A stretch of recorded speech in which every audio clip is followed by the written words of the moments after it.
is another beautiful day and another dose of Did You Know? We're inspiring unique individuals talk, love, life, which have gotten them to where they are today. And with me is Mr. Ivan in Boston. We're very close, but kind of far away. How are you today? I'm doing good. I'm doing good. Thank you for inviting me onto the show. It's a pleasure to be here. I'm very excited. You know, when we were talking earlier, I was saying, I am sure we have been in the same building, the same events, those same kind of circles somewhere along the line, but just passed in the wind until now.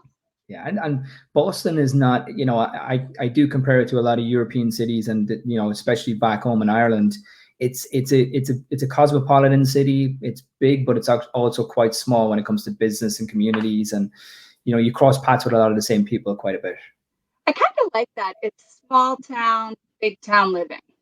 It is. Yeah, and for me, it feels like a home away from home. There's a huge Irish community and contingency here. So yeah. It's been great. I love the city. Do you hang out in that Irish community? Do you ever just go there and just sit at the bar and I just recently I've been over in a few of those communities with some friends.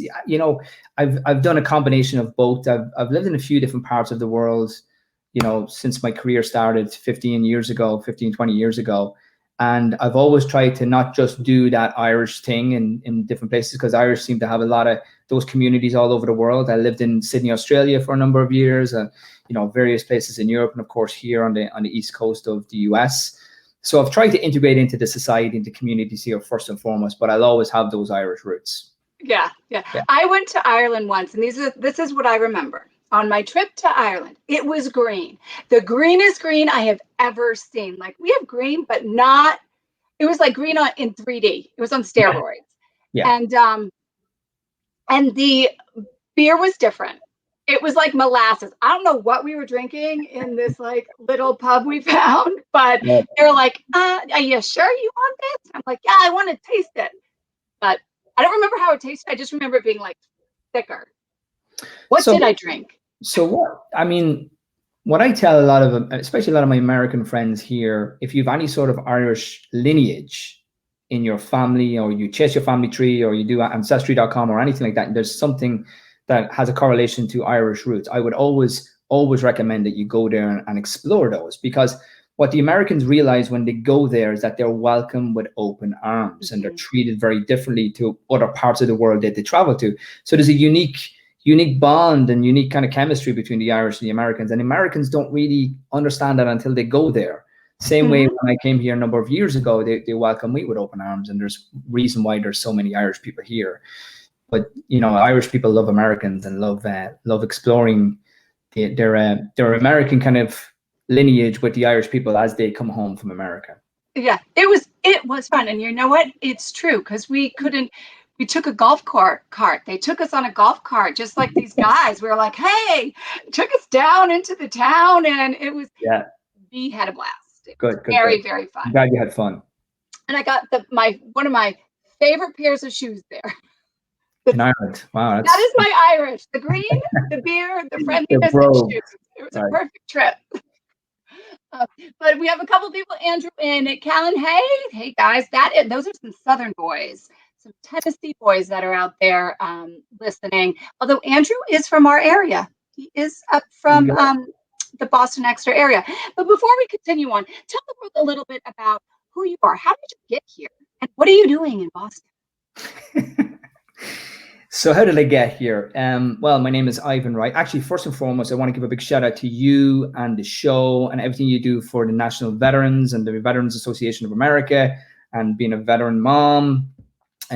Just pleasure to be on this show, and I really commend you for all the work that you do with that community, and for all of the veterans around the US. It's a fantastic platform for you to be using to help those people as well. So I grew up in a little town just outside of Dublin. People don't know, not many people would know this town, but it's not far from it's like a suburb of Dublin, if you will, called Navan. And I grew up there, and my background is, been working in business and technology for a number of years. And I had been working in Dublin for a high-profile American-based education company called Houghton Mifflin Harcourt.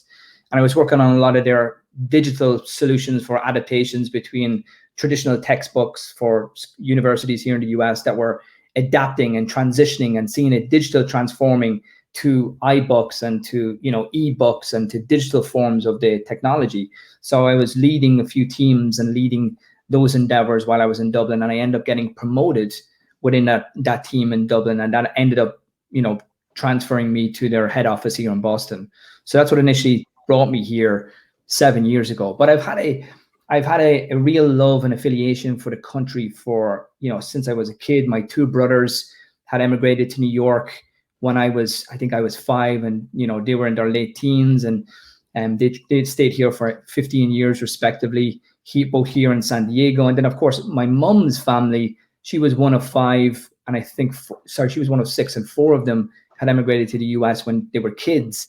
So I grew up with a lot of American first cousins in Queens, in New York, and down in Manhattan. And then, of course, they're down in South Carolina at the moment now. So I've had a real, I've always had an affiliation and some sort of an affection to the US. And I always felt that I would end up here.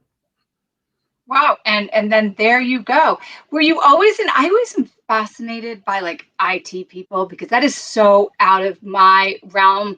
But my brother got all those genes, and I got more of the outgoing, you know, all over the place, but very Right. strategic. I'm not a scatterbrain, but I don't understand it. Was that were you always like that as a kid?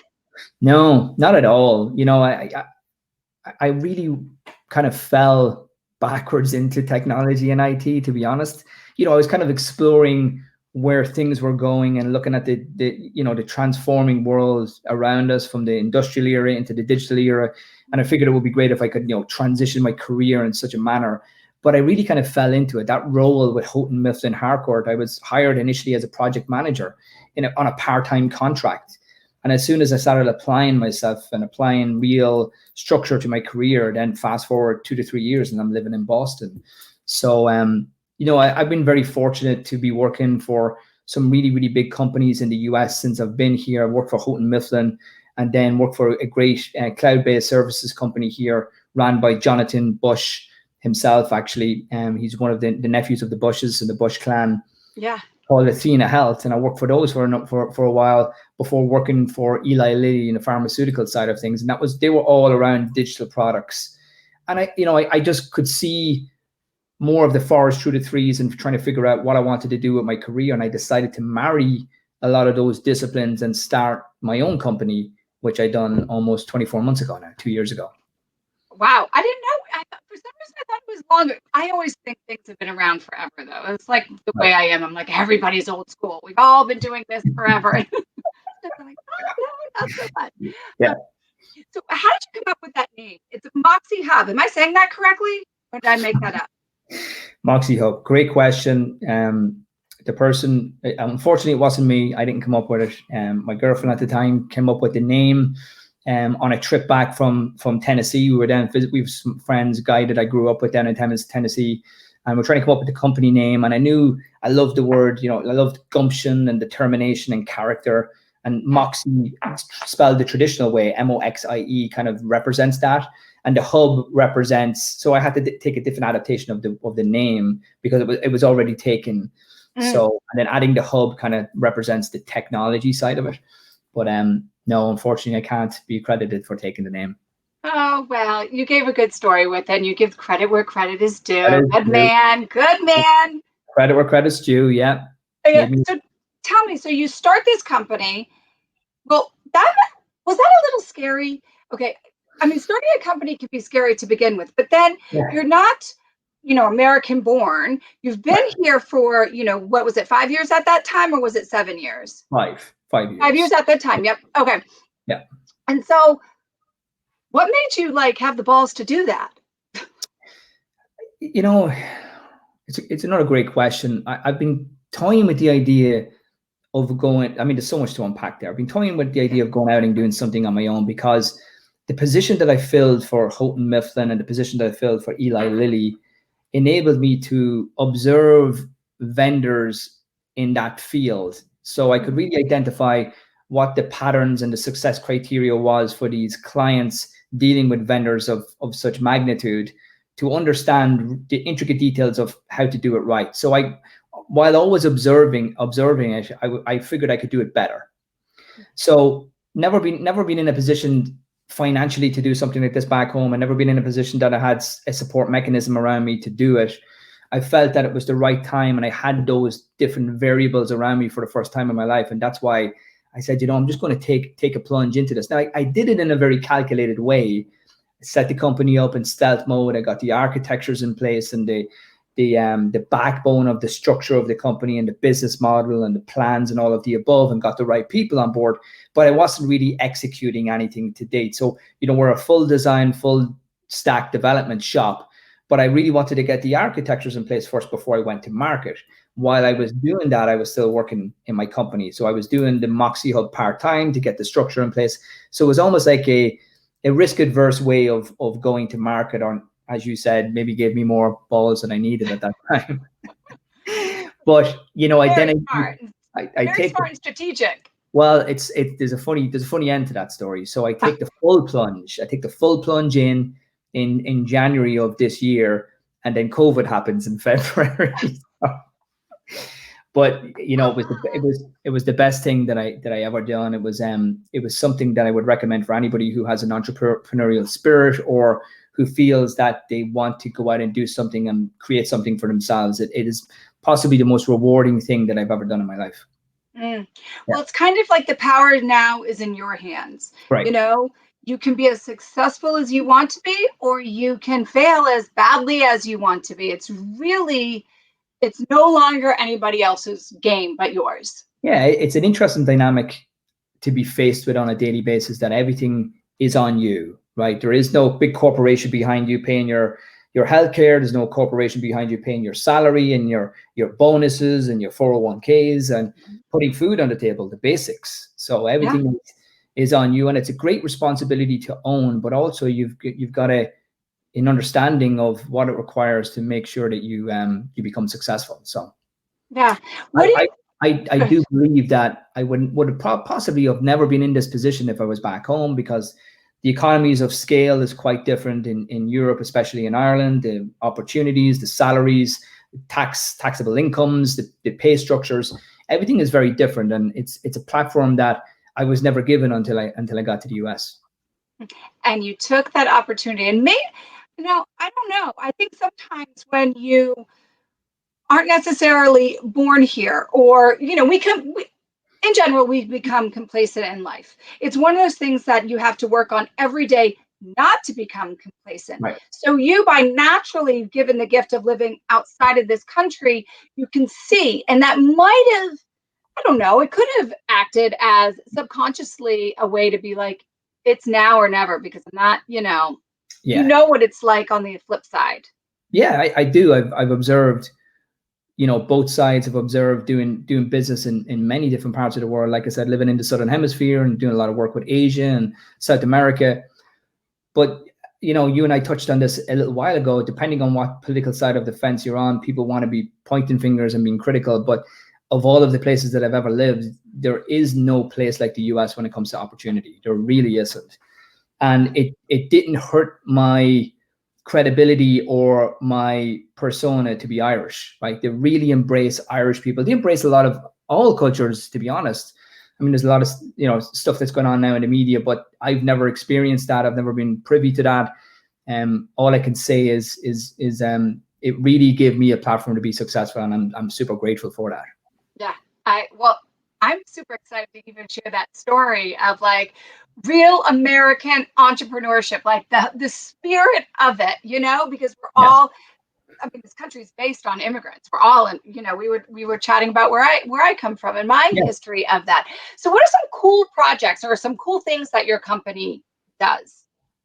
So I guess if you were to find us on any of the social media sites, or on my website, moxehub.com, or LinkedIn or Twitter or Instagram, you'll see that the mission of the company is to work on programs that have an impact in people's lives. Mm-hmm. So initially, when I had the concept and it started coming to fruition a few years ago, but what I wanted to do and how I wanted to do it, I wanted to be very targeted and segmented on the biotech and the healthcare industry, because more often than not, they're working on huge programs that have an impact in people's lives.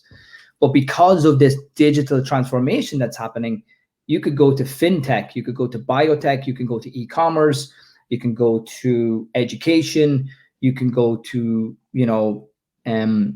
any other industry right now, because of, not just because of COVID, but prior to COVID, that are partaking in this shift in the paradigm of how things are being brought to market. A lot of those programs have real impact and beneficial impacts on the end user.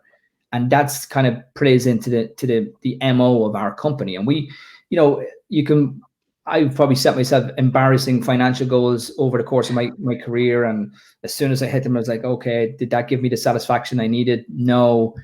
So when I see programs that have an impact on people's lives, and I know that me and my team, or my team and I have worked on these programs, that gives the economic reward, and the dollar figure is there, but everything about the engagement of helping a person's life, whether that be in the diabetes space, or we worked with, a nonprofit that we're working very closely with the Department of Justice last year to help counteract human trafficking domestically here in the US, first and foremost, which is, I mean, if you can't see the benefits of saving people's lives that way, and they're the type of programs that we want to work on. And even programs now in the healthcare space that we've started to adopt and work on, you see that you're changing people's lives due to some technology and some innovative solution that wasn't there before, and now it's there and it's helping this person's life. Yeah, it's funny. Sometimes you can see something or read something and you get a sense of what that community is or what that company or organization's about. And Right. one of the reasons that I reached out to you originally was because I got this sense of like, this isn't just a business. Is this something deeper? And this is before we had even talked. I'm just like looking at an article, and then, I did some stalking to see like, is this actually somebody I want to have a conversation with? I don't know. But there seemed to even be like a sense of community and family within your own company with the pictures I would see. And I thought that was really cool. Yeah. I back to being here and being in the US for the past 7 years, and probably part of my character and personality is I love people. Right, I can go to Starbucks and walk out of there, and after meeting a couple of guys that I go playing soccer with, or go to the gym with, or stuff like that. Like, I love meeting people and connecting, and I think that I put out some comment recently about the values that my company was founded on, and there's traditional ones, but there is a fun component and a human empathy component to what we do and how we do it, because life is short. And we spend a huge portion of our lives working and stressing and being under duress all of the time. So it's very important for me to work with people who love what they're doing, because I was subservient to organizations and not enjoying what I was doing at certain parts of my career. And that's not something I want to, that's not an environment I want to create or foster for the people who work with me. And we bring people in at a peer level. Like whatever about the title, we treat everybody the same, and they treat us the same. In fact, that I have people in my organization who are telling me what to do and telling me how to pull my socks up and stuff like that. So, it's a very community-based, very, very family-oriented, very loving kind of environment that we create in a very respectful way, obviously. And that's the environment I want to create for these people, because we're heads down working on, complex environments and complex solutions, but we really want to have fun in the process, because it's just too short if you don't do that. Yeah. And you can see that if anybody check out anything, an article, or you can get that feeling. And that was really what made me reach out to you, because I was like, well, this must be a guy that's like kind of living life. He's got a story, he's using his life experiences and love. I always feel like when you lead with love, amazing things happen. You don't always have to agree. You don't even have to like the person, but if you lead with love, there's no wrong that can come out of it. And that's kind of how I felt about you and your company. So you must be doing a good job about it. Well, yeah, we're doing a great job. And it's we were faced with a lot of adversity and challenges over the past few months with COVID. We tried to take a stance of not just, stabilizing our own structure and environment at the company, but also trying to give back to the community of Boston, because they've been so good to me and adopting me and taking care of me since I've been here. So, I've been trying to do things with that community and give back to companies and entrepreneurs who are capitulating or under stress or duress. But the definition of what you're saying and love and how you treat people is obviously different to everybody, right? It's a completely different feeling to you and I, and how we operate and how we treat people. But you don't necessarily have to have just love with your partner or your family or your sibling or your significant other or your children. You can have that type of an affiliation and affection for people who work with you, who you care for. And for me, it's not just about the traditional word and the meaning of the word. It's about how you treat people and the respect that comes with that, and maybe having a lower expectation of people, not always wanting to receive something by giving something. So there's so many different things to unpack there, but the definition is obviously just unique and different for everybody. Yeah, and it's coming out, and I always feel like, well, you're going to be on fire. The company's it's going to grow. Is there, before, I have two questions actually before we finish up here, is, have you had to have made some changes in your company that actually kind of prompt you to make that are for the better? You've taken this COVID, this situation, this pandemic, and I always feel like we've had pandemics for centuries. This isn't a new thing. This is just the way it's being handled, and the maybe not being handled, or what is the word I'm looking for? The things we're having to do as a country, or seeing as a country, is something we've never seen in this lifetime, or at least in my lifetime. So it's not going away, basically, is what I'm saying. Not going away, no. Has it forced you to make some positive changes in the way you think, or your company, that you probably maybe it would have put off or wasn't even in the forefront of your mind? Yes, most certainly. I mean, there's multiple things that we've done to the structure of the company as a result of COVID. We were getting ahead of the curve a little bit due to, pieces of literature that were out there that we could absorb around how things, office cultures were changing, dynamics were changing. We had people, are coming out of the universities and, want to work in a specific way. And so we were always trying to get ahead of the curve that way. But with COVID, as it pertains to technology and software right now, everybody is moving at such a crazy velocity. Like it's fast moving, it's iterative.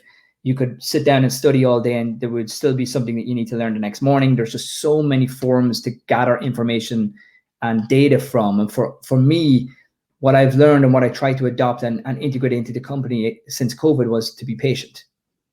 So the structures that we can change, and there's processes that we can change, and there's things that we can focus on professionally and using our subject matter experts to execute that within our organization. But you also have to have empathy and patience, because as much as things are moving at a high velocity, COVID has really kind of slowed down that. So people are obsessed with getting MVP products out there and being first to market and, making sure they're coming up with something that's a game-changing solution. But we're working on both verticals. We're working in the service industry to work with clients, and then we're working on our own suite of products to go to market in 2021. So it's a very important emotion for us and endeavor for us to be collectively patient in what we're doing and how we're executing it.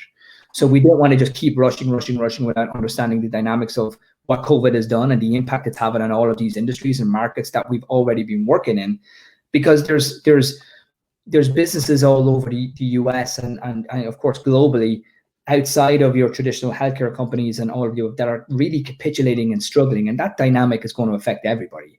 So for us, it's really about pivoting to be patient rather than just keep rushing forward with, but until we understand how to navigate the murky waters of COVID, we have to be patient in our diligence. That's a tough one. That's a good one. It's an important one. That is something very, I think that's a unique answer that I've ever received, and a very there's things that we've done. Things that we've done at the structure of the company and how we're going to market and who we're speaking to and how we're speaking to these people and what type of businesses we're trying to help. But really, the kind of the activity and the behavior as a team is to be patient. We have to be patient. We have to trust the process, as I was saying before, and trust the situation that will eventually subside, and hopefully we'll be still at the top of the pack when that happens. Well, I think so, and hopefully that those lessons ripple effect into our daily life too, right? Because patience, we need that in our daily life also. My last question, which we kind of touched on, but not really, and I asked that you answer it with the first thing that comes to your mind. It doesn't matter if it sounds silly when it comes out of your mouth. Got it. Ever silly is right now in this moment, Ivan. What does love mean to you? It means it's more about respect and an understanding of the situation around you, of giving to people who care for you, nurturing the people around you who care for you, but also giving with a lack of expectation for something in return. Because I'm fortunate to have cultivated a scenario of and a circle of really, really strong people around me who I know care for me quite a bit. So it's my duty to these people to make sure that I look after them in the process. So it's all about respect and having low expectations. I love it. Very good answer. Sums you up perfectly as a man and a business owner. And thank you so much for everything that you're doing in the Boston area. I mean, that is close, and I'm in there. Well, I was in there multiple times a week, not so much now, but thank you for giving back into that community. And it's great. It's a great community. It's yeah. it's a micro market in itself with the amount of universities that's here. You're inundated with talent outside of tech, outside of software, multiple cultural universities as well that are here. It's just a great hot pocket for business. And if I can do anything with my company to give back to the community after what I've done for me, I'll most certainly be doing that. Yeah. Well, thank you. And thank you, MoxeHub. Thank you for all you've done. And everybody out there, remember, love hard, love pure, and love proactive. Until next time, we will see you. Bye-bye. Take care. Something's da, da, da.